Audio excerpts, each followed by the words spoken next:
महिलांनो, कधी तुम्हाला असं वाटतं का की तुमचं शरीर आधीसारखं राहिलेलं नाही किंवा आधीसारखं होतं तसं तुम्हाला वाटत नाही किंवा सकाळी उठल्यावरही थकवा जाणवतो आणि सतत जास्तीत जास्त आळस येतो, उठल्यावर फ्रेश वाटत नाही, वजन वाढतंय पण त्याचं खरं कारणच समजत नाही, केसही खूप गळत आहेत पण मूड सतत बदलतोय आणि सगळ्यात महत्त्वाची गोष्ट म्हणजे की लोक म्हणतात की तू जास्त विचार करतेस त्यामुळे होत असेल किंवा कामामुळे होत असेल, त्यामुळेसाठी झोप पूर्ण घे. पण आतून तुम्हाला जाणवत असतं की आपल्या शरीरात काहीतरी वेगळं चालू आहे आणि ते संकेतही देत असतं. आणि अनेक वेळा या सगळ्यांमागे कारण असू शकतं ते म्हणजे थायरॉईड. तर आजच्या या व्हिडिओमध्ये आपण खूप सविस्तर जाणून घेणार आहोत की थायरॉईड म्हणजे काय असतं, महिलांमध्ये तो जास्त प्रमाणात का होतो आणि त्याची सुरुवातीची लक्षणं कोणती किंवा शरीरात कोणते बदल होतात, त्याचा परिणाम मानसिक आरोग्यावर कसा होतो किंवा आपण ज्या चुका करतो त्या कोणत्या आणि थायरॉईड कंट्रोलमध्ये कसा ठेवावा. म्हणून हा व्हिडिओ शेवटपर्यंत तुम्ही नक्की बघा. तर सगळ्यात पहिले थायरॉईड म्हणजे काय. आपल्या गळ्याच्या पुढच्या भागात फुलपाखऱ्यासारख्या आकाराची एक छोटी ग्लँड असते, तिला आपण म्हणत असतो थायरॉईड ग्लँड. ही ग्लँड छोटी असली तरी ती शरीरासाठी खूप महत्त्वाची असते, कारण ती शरीराचा मेटाबॉलिझम, एनर्जी लेवल किंवा शरीराचं तापमान, हार्ट रेट, वजन, हॉर्मोन्स हे सगळं नियंत्रित करत असते. तर थायरॉईड हॉर्मोन्स काय करतात काम ते सांगते चला. आपलं शरीर व्यवस्थित चालण्यासाठी काही हॉर्मोन्स लागतात. तर थायरॉईड ग्लँड मुख्यतः T3 आणि T4 हॉर्मोन्स तयार करत असते. हे हॉर्मोन्स शरीराला सांगतात किती एनर्जी वापरायची असते आपल्या शरीरासाठी किंवा किती कॅलरीज बर्न करायच्या असतात. मग शरीर किती ॲक्टिव्ह ठेवायचं हे सुद्धा सांगत असते.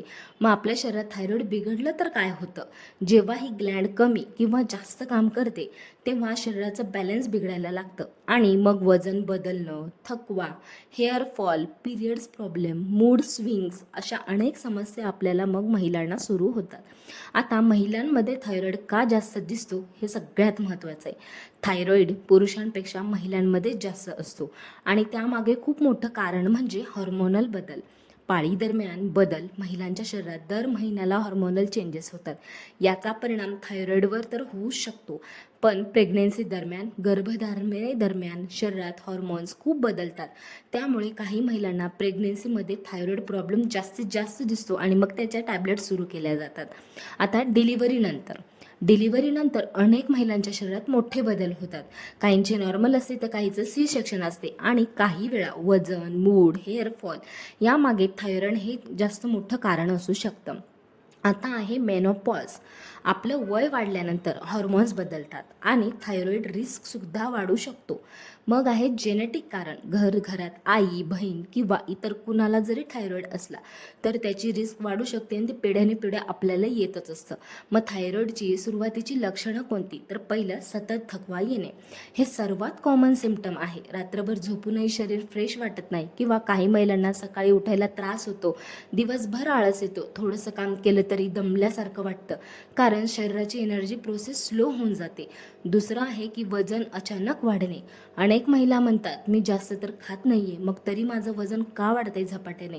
हे हायपोथायरॉईडमध्ये खूप कॉमन आहे, कारण मेटाबॉलिझम स्लो होत असतो, म्हणजे शरीर कॅलरीज कमी बर्न करत असतं. आणि आता तिसरं आहे की वजन अचानक कमी होणे. हायपरथायरॉईडमध्ये उलट होतं, शरीर खूप फास्ट काम करायला लागतं आणि वजन अचानक जास्त कमी होऊ शकतं. चौथं की केस खूप जास्ती गळणे, हेअरफॉल होणे.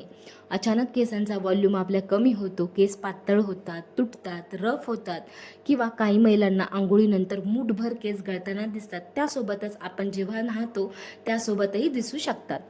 पाचवं त्वचा कोरडी होणे, सगळ्यात महत्त्वाचा पॉईंट. त्वचेचा तर ग्लो कमी होतो पण स्किन ड्राय आणि रफसुद्धा वाटू शकते. सहावा आहे पाळीमध्ये बदल. थायरॉईडचा पिरियड्सवर खूप जास्त परिणाम होतो. उदाहरणार्थ इरेग्युलर पिरियड्स म्हणजे अनियमित पाळी, हेवी ब्लिडिंग, जास्त रक्तस्राव किंवा पाळी उशिरा येणे. सातवा आहे मूड स्विंग्स. काही महिलांना अचानक रडू येतं, तर अँझायटी, चिडचिड, डिप्रेशनसारखं वाटायला असं जाणवतं आणि त्यांना वाटतं की हे फक्त स्ट्रेसमुळेच आपल्याला होत आहे. आठवा आहे की झोपेचा त्रास, झोप न येणे. हायपोथायरॉईडमध्ये जास्त झोप येऊ शकते आणि त्यासाठीच झोप मग आपल्याला लागतसुद्धा नाही. नववा आहे की आपले हातपाय किंवा शरीर थंड पडणं. आपल्याला काय होतं की सतत थंडी वाजल्यासारखं वाटतं आणि हातपाय थंडे पडू लागतात. दहावं हार्ट रेट वाढणे. हायपरथायरॉईडमध्ये धडधड वाढू शकते किंवा अँझायटी वाढू शकते.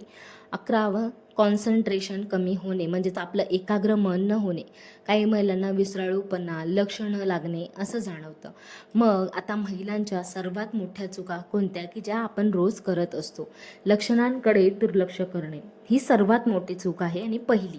अनेक महिला इयर्सपर्यंत म्हणजेच वर्षानुवर्ष सिम्पटम्स इग्नोर करतात. त्या म्हणतात कामामुळे थकवा येत असेल किंवा वयानुसार होत असेल, पण शरीर सतत संकेत देत असतं तर ते दुर्लक्षित करू नका.